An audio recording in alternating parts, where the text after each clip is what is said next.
Hello everyone. तो आज बात करने वाले हैं खेसारी लाल यादव जी और कोमल सिंह जी का एक बहुत ही बेहतरीन सॉन्ग के बारे में, जिसका पोस्टर आ चुका है और फुल वीडियो सॉन्ग का रिलीज डेट भी आ चुका है। और इस गाने को लिखे हैं कृष्णा बेदर्दी जी और इसमें म्यूजिक दिए हैं श्याम सुंदर जी। और इस गाने को गाए हैं खेसारी लाल यादव जी, जो कि आपको स्क्रीन के ऊपर दिखाई दे रहा है। जिस सॉन्ग का टाइटल रखा गया है दर्द हो जाला, जिसका टाइटल है दर्द हो जाला।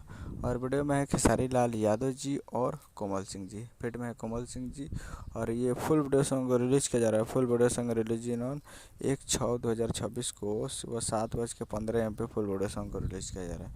तो आप लोग तैयार रहिएगा। और बहुत ही बेहतरीन सॉन्ग है और बहुत ही तगड़ा लेवल का गाना है। तो कृष्णा बता दीजिएगा लिखा हुआ टी सीरीज हमारा भोजपुरी यूट्यूब चैनल से आने वाला है। तो टी सीरीज पे तैयार रहिएगा फुल वीडियो सॉन्ग को देखने के लिए, काफ़ी ज़बरदस्त है। तो कल 7:15 पे ये फुल वीडियो सॉन्ग को रिलीज़ किया जाएगा। तब लोग तैयार रहिएगा। तो ये कमेंट करना, वीडियो चैनल सब्सक्राइब लाइक। तो कैसे खेसारी लाल यादव जी की लेटेस्ट नहीं था वीडियो को लाइक चैनल सब्सक्राइब कर। मिलते हैं अगले वीडियो में। तब तक के लिए जय हिंद, जय भोजपुरी।